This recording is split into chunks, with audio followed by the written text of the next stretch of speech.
Hello again, everyone. Welcome to ABC Sports Beat. We begin today with a too long overlooked but very special story involving a remarkable combination of education and football.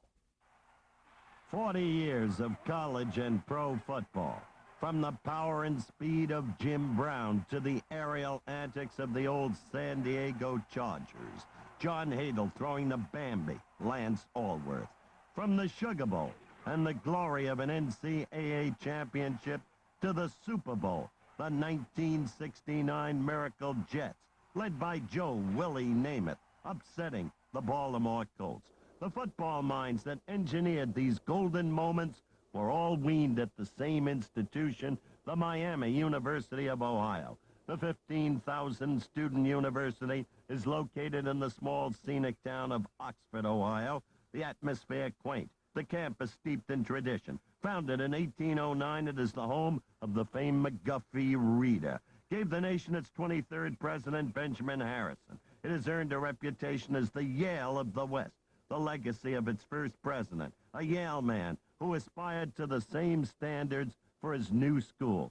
But it is also known as the Cradle of Coaches. The ranks of pro football and many other sports studded with coaches who have either graduated from Miami or have coached there. Dozens of illustrious names like Bo Schembechler, Ara Parsegian, and Paul Brown, Miami class of 30. 4 decades in pro football. He built a gridiron dynasty with his Cleveland Browns. Coached 2 of the greatest backs ever. Jim Brown was the greatest of the pure runners. The speed and the toughness, the elusiveness, you name it. The better all-around player, of course, was Marion Motley. Marion was bigger than Jim. He was also a sprinter in his high school days. But he was probably the best linebacker we had at the time, and I'll guarantee he was the best blocker in our backfield. He used to take an end all by himself. They're great players, and I guess I'm privileged to have had them. Brown brought Weeb Eubank, class of 28, into the NFL. Eubank went on to coach the Baltimore Colts, star quarterback John Unitas, in what some call the greatest game ever played. Sudden death, overtime, Giants, Colts, 58. We made the field goal to go into the overtime. We were so pleased with that, we didn't want to chance our kicker for a second one. And so John came to the sideline, and he says, "What do you want, Coach?" And I said, "Well, give it to our good ball carriers and keep it on the ground and hope we don't have to kick it." And so that was when, and thank goodness it went into the end zone. Eubank later coached the Jets, and another great quarterback, Joe Namath, changing the face of pro football as the Jets beat the Colts in the '69 Super Bowl. But former Miami coach Sid Gilman first brought attention and respectability to the old American Football League with the wide-open play of his San Diego Chargers. There was going to be merger, or everybody was going to go broke. That's the way we felt. So we went after good people. We signed the Lance Allworths, the John Hadels, Joe Namath. This was the key for us to get credibility, and that's exactly what we did in the American Football League, and virtually wore the National Football League out. They couldn't take it anymore because we were succeeding in getting the talent, and our football was good football. We, especially the San Diego Chargers, we put the ball up quite often. People enjoyed watching Lance Allworth catch a football. They enjoyed watching us throw it because we threw it most of the time. Our folks didn't care who caught it. They just wanted to see us throw it. With these examples and that tradition firmly in mind, I visited Miami this past week. Thousands of students and alumni had descended on Oxford for the dedication of the new Yager Stadium. The spirit and enthusiasm infectious. I sought out Weeb Eubank, who heads up the Cradle of Coaches Association. Asked him what it was about the school that had bred such success in coaching. I think that the secret of this cradle business is that all coaches we've ever had were good fundamentalists. And I think that's the way you win, blocking and tackling. Of course, today they're doing a good bit of grabbing, but, but let's forget that. But they are good fundamentalists. Those coaches have been good. And then these fellows would go out and they'd send players back. And then, as we all were fortunate to get jobs, we looked for good fundamentalists and good teachers is what it amounts to. Why, we would look to some of our Miami people because we felt that we had they were good people and would do a good job. And for example, Paul Brown was the Cleveland Browns, and Paul brought me. I'd worked with him at Great Lakes. We were here in school together, and I think it just mushroomed.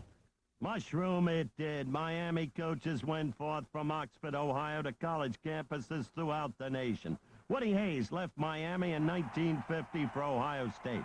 Led them to 13 Big Ten titles, 8 Rose Bowls. The special teams, 68. I think our greatest team was probably that team in 1968 when we started 13 sophomores in the Rose Bowl and beat the greatest back we ever met, O.J. Simpson. And he was a great back and a great sportsman. Yeah, people don't realize how that sportsmanship shows up between teams. He came in our locker room after the game and said, "You're the best team I ever played against." Tears streaming down his face. Our kids were praying on the floor, but they all jumped up and ran over and stood in line to shake hands. That's how much they respected him.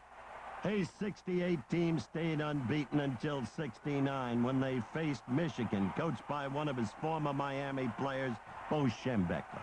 One thing that sticks in everybody's mind as far as my career here is the first year in 1969 when we beat an Ohio State team that was generally regarded as one of the greatest teams of all time. They had won 17 consecutive games and had dominated everyone, and we upset them here, 24-12.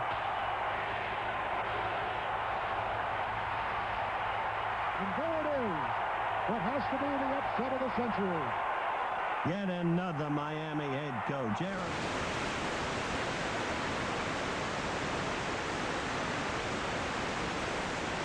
The culmination of the 1973 year was the classic game that was played in the Sugar Bowl against Alabama and Bear Bryant.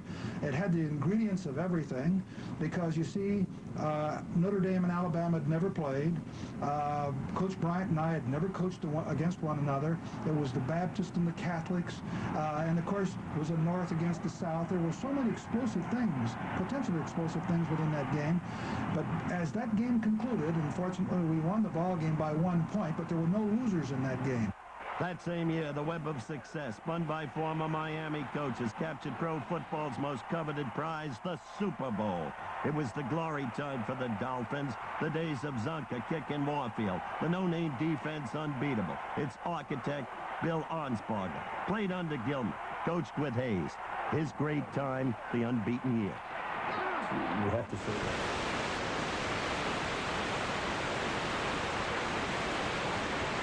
We really didn't know whether we were going to get there or not. And then it was almost the last play that Garrell threw his pass, and you know you like to have a shutout, but you got a chance to have a shutout in a game like that, and then Garrell's pass kind of messed that up. And I always had a soft spot in my heart for Garrell ever since that. The chain is endless. Arnsparger's Miami teammate, Howard Cosell, has led Yale to 9 Ivy League titles. North Carolina coach Dick Crum left his Miami coaching job in '77, has since led the Tar Heels to 4 consecutive bowl victories. It is now up to the new generation of Miami alums to keep alive the great tradition of the Cradle of Coaches. The new kid on the block, John Mackovic, head coach Kansas City Chiefs. He's well aware of those who have called the signals at Miami before him. I don't think anybody can put himself in the categories with Paul Brown and Sid Gilman, Eric Parsegan, Bo Schembechler, and Howard Cosell, and so many other great ones who have come out of there. So those of us who are young and aspiring to have good careers, we only hope that we will do as well as they did, and that someday that we would be considered in the same sentences with them. ABC SportsBeat is brought to you by Sears, where